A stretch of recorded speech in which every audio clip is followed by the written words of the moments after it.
kapitlover, good morning po. Andito ang aking baby Starlet sa kasiwaki. Nabigyan ko po sila ng tinapay. Yung dalawa. Starlet! Ayan Pasubo pa yan. Pasubo pa yung baby ko. Oh my goodness. Aki! Sayuking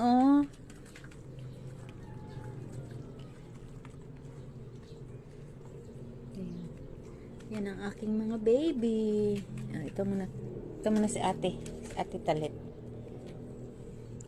Ito naman aking ate. Hindi ko lang kasi isusubo yung ko. Kasi takmalin kasi niya yung kamay ko. Natatakot ako. Kaya yun lang. Ito yung ate niya. Ate Starlet.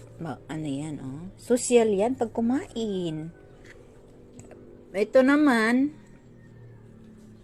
si Waki. Tandaan lang Waki. Oh, very good. Very good. Very good. Very good. Ayan ang saging ni Waki. Ayan saging na nilaga na hilaw. Sausaw ko yan sa bagoong kung sa Bisaya ginamos. Yan po ang almusal ko ngayon mga kapitlover. Saging, kopi, then tinapay. Yan po. Tapos yung bibi ko, bibigyan ko na lang ng ayaw.